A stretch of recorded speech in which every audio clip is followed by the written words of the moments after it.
Welcome to Mom Matters. I'm your host, Alyssa Dver, and in the next 10 easy-to-watch minutes, we're going to give you practical tips for more productive parenting.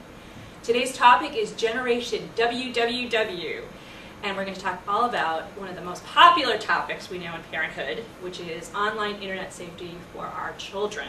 We've done some shows in the past on the parent side of it, and we're going to talk about the impact on children. And joining us is Dr. Gene Beresin. He's the Director of Child and Adolescent Psychiatry at the Residency Training Program here at Massachusetts General Hospital and at McLean Hospital. He's the co-director of Massachusetts General Hospital Center for Mental Health and Media. And you're also a professor of psychiatry at Harvard Medical School. So again, thank you for joining us. Very popular topic. Good for you for tackling it because I know it's very controversial. So I guess the first place to start is, you hear about the pornography, you hear about strangers and even cyberbullying to some extent, which I know we'll talk about today. What are the biggest issues and maybe not so obvious issues about having kids on the internet that parents need to be aware of? Well, I think there are dangers. And I'm glad you mentioned strangers because about 1 out of 4 kids, teenagers in particular between 10 and 17, are accosted by strangers on the internet, and they rarely report these to parents. So predators and strangers of various kinds are probably one of the biggest dangers.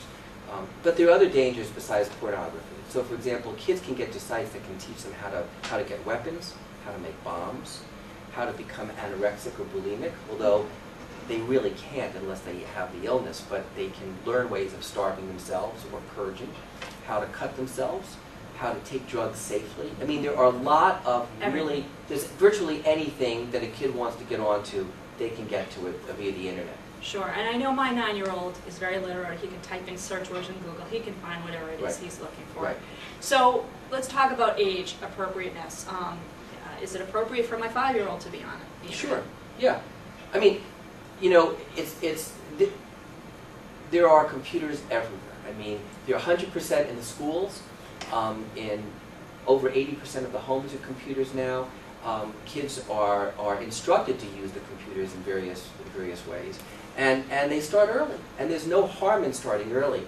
But kids need to learn, just as they need to learn safe sex, and sex education is important, media safety is very, very important in the education of our children, and it starts at home.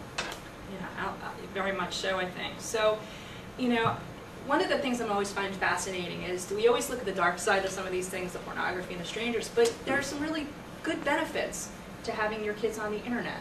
Absolutely. Kids use the internet as a social network, and we know that social networking is extremely important for children.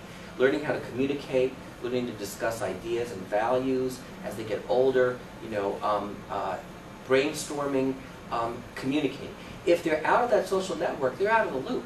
So they've got to have, these days, a blog or something on Facebook or in a chat room, and that's not necessarily unhealthy.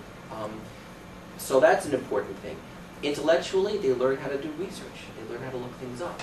So it can be very, very helpful and important for kids. And I know when we were chatting before, you said particularly for kids that may be shy or otherwise unable to express their feelings face-to-face, it's a great way for them to really get that out. Absolutely. Shy kids have trouble in face-to-face interactions, but the anonymity of the internet allows them to express their feelings and their ideas that they wouldn't say in public, and it gives them a room to practice and interact and make virtual friends, or even interact with friends that they would interact with at school online, and then they have a connection with them, so they may be a little bit more eager to kind of talk with them face to face. Okay, what about the physical challenges, getting kids to go out and play and things that we hear instead of playing them in front of the computer? I guess there's just a balance that we need to maintain. Yeah, there's a balance, but it's not generally a problem. There are kids who are addicted who play 15 hours a day.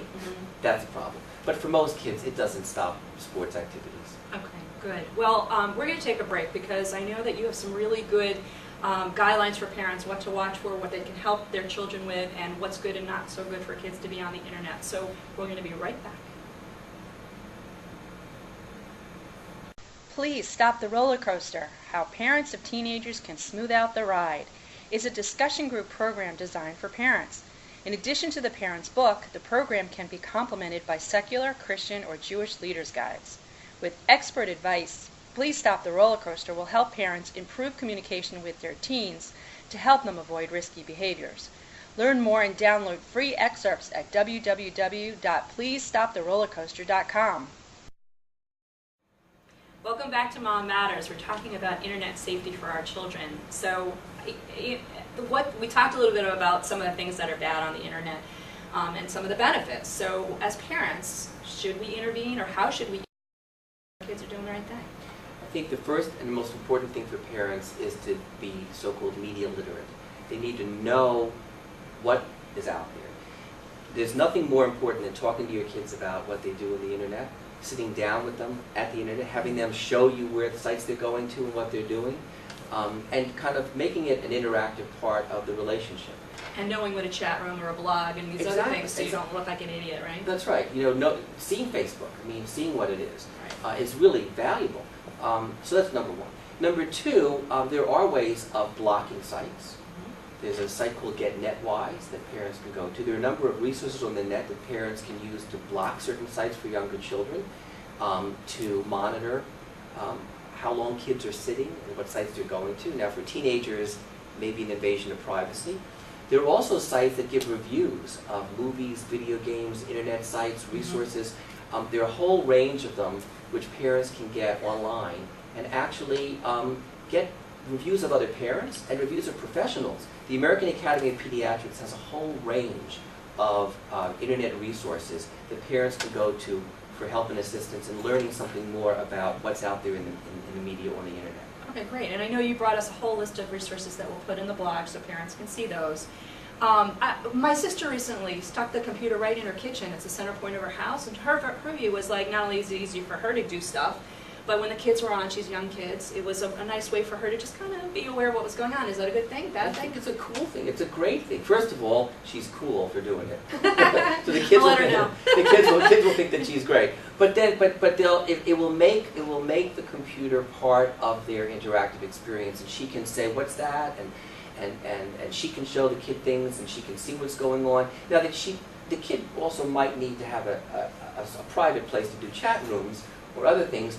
But still, it brings it into the realm of their relationship and makes it public, and I think it's just a really nice thing to do. Televisions are in kitchen. Most households have 2 or 3 TVs that are on all the time. Well, even this morning, it's funny, my kids were watching TV in another room, and my husband said, "What are you watching?" Because he heard something, and went over, and sure enough, it was a very violent show, and flipped the channel. But, on the computer, there's not that kind of cue, and you can be cooking or doing whatever, and next thing you know, your kid's on one of these sites that we talked about Well, earlier. we have a TV.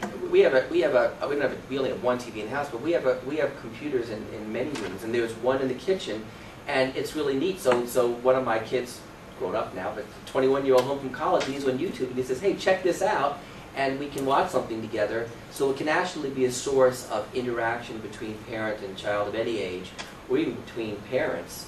Right, that's true. So. That's true. Well, good advice, really good advice. And again, thank you so much for joining us today. I'm going to close today's show by reminding our viewers to check out our website, which is www, of course, mom-matters.com. And by the way, yes, it is a blog as well as a website. We have all information about our previous shows as well as upcoming shows on that site, so be sure to check that out. I'm Alyssa Dver. I'm your host for Mom Matters. Thanks for joining us, where we're giving you practical tips for more productive parenting.